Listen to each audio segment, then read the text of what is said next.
आज सुमनले यति धेरै मेहनत किन गरिरहेको छ त? मेहनत गरिसकेपछि फल के खान पाउँछ त सुमनले? अब आफू एक्लै घोटाएर खान्छ कि अरूलाई पनि बाँड्छ? Hello guys, welcome to my mini blog. I hope हजुरहरू सन्चै हुनुहुन्छ ल। म पनि एकदम सन्चै छु। आज चाहिँ हामी कामबाट थाकेर आएको थियौँ। आज खाना नखाइकन बाहिरी फुडहरू खान त म लागे किन्नलाई पसलतिर। सरर जाँदै थिएँ, त्यसपछि आइपुगेँ म पसलमा पुगिसकेपछि के किन्ने भनेर म कन्फ्युज हुन थालेँ। पसलमा त धेरै सामान हुन्छ, तर मलाई खान मन लागेको छ करेन्ट चाउचाउ, ब्रेड, अन्डा लगायत धेरै आइटमहरू मैले ल्याइसकेको थिएँ। यो सँगसँगै ल्याएको थिएँ मैले आटा चाहिँ मैले किन ल्याएको भने नपकाई खाने हो आज रोटी। तावा रोटी मलाई खुब मनपर्छ, धेरै दिन भइसकेको थियो नखाएको। म चाहिँ मुस्न थालेँ पिठो। त मुस्नी भनेर ल्याए, अब चाहिँ यसलाई फुटाल्ने कुरो केही छैन मसँग। चक्कु ल्याउ त भन्नाले म काम गर्दैछु भन्न थाल्यो। यसपछि मैले पुरानो औजार प्रयोग गरेँ, देख्न सक्नुहुन्छ। पोका फुटालिसकेपछि सर हाल्न थाले, आफूलाई चाहिने जति हालिसकेपछि पानी हाल्न थाले, त्यसपछि मुस्न थाले ल्याम्का ल्याम। पानी बढी हालेछु, त्यसपछि खाने भन्दा फाल्ने लायकको भएछ। फेरि थपे पिठो, त्यसपछि फेरि नरमदेखिको बल लगाएर मिच्न थाले ल्याम्का ल्याम। हजुरहरू पनि कहिले कसो यसरी नै घरमा केही खानेकुराहरू बनाएर खानुहोला। सधैँ भात मात्र अलि रुच्दैन नि त। मैले पनि त्यही सोचेर बनाउन थालेको, तर दाल भात तरकारी पकाउनु भन्दा पनि गाह्रो हुन्छ यो। काम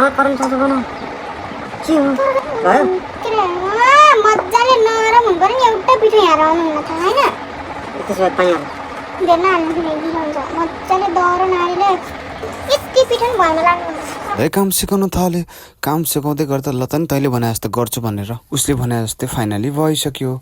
त्यसपछि म लागेँ किचनतिर। किचनमा गएको मासु बनाउँदो रहेछ। के को लागि हो, कसको लागि हो भनेर सोद्धाखेरि हजुरकै लागि हो भन्न थाले। हो पिठो मुसेर हो क्या हो यति धेरै माया भन्न थालेँ मैले पनि। त्यसपछि रेडी भइसकेपछि मैले फेरि त्यसमा भुजा हालेर सर र मोलेर गम दिन थालेँ।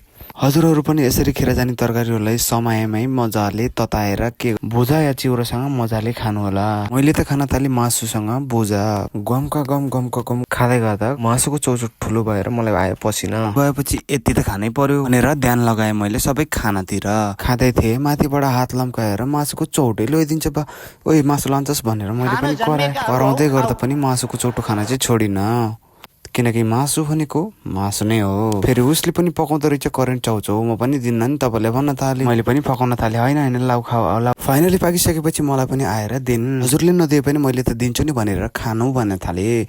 उसले आफूले एक बाइट हानिसकेपछि मलाई दिए। मैले फेरि ठुलो घाँस हान्छु, सुरुप तान्दै गममा खाँदै मलाई भयो पिरो। त्यसपछि म आत्तिएँ, फेरि आत्तिए पनि खाना चाहिँ छोडिनँ। मस्त खाँदै थिएँ, घाँस हाल्दै थिएँ। एकपछि अर्को गरेर सकियो। त्यसपछि ऊ गयो भाँडा धुनलाई। त्यसपछि मैले पिरोले आत्तिसकेपछि खाएँ पानी। मैले मेरो भाग नदिए पनि उसले तिमी आफ्नो भाग पनि ल्याउँदै दिँदै गरिरहेछ, किन दिइरहेको छ त भनेको त यस्तो काम हराउन पो रहेछ। तर पनि केही छैन, मैले पनि होटेलमा 6 महिना काम गरेको हो, त्यसैले मलाई यो काम सजिलै लाग्छ। मैले चाहिँ तावा रोटी एकदम गोलो बनाउँछु है, यति राम्रो बनाउँछु है। कसैको घरमा कुक चाहिएको छ भने मलाई सम्पर्क गर्नुहोला भन्दै म रोटी बनाउन थालेँ। रोटी बनाउँदै दिँदै गर्दाखेरि फाइनली हाम्रो रोटी रेडी भयो। रोटी पनि रेडी, त्यसपछि तरकारी पनि रेडी, त्यसपछि हामी पनि रेडी। फाइनली गएछ हाम्रो बेलुकाको खाना, रोटी तरकारी पनि रेडी भयो। त्यसपछि हामीले खान थाल्यौँ गम। धेरै दिनपछि खाएको भएर होला रोटी तरकारी चाहिँ एकदम मजा आएको थियो खानालाई। मैले चाहिँ ठुल्ठुलो घाँस हाल्दै वाउ मिठो भन्न थालेँ रोटी र तरकारी। लगाइ चाहिँ आजको हाम्रो खाना चाहिँ यही भयो। हजुरको के भयो? मैले चाहिँ भिडियोमा जस्तो पनि हालिदिन्छु है गाइज, किनकि मलाई भिडियो बनाउनुमा चाहिँ कुनै कम्प्रोमाइज गर्न मन लाग्दैन। जस्तो खाएको छु, जस्तो देखाएको छु त्यस्तै हालिदिन्छु भन्दै आजको ब्लग यहीँ सकिन्छ। धन्यवाद।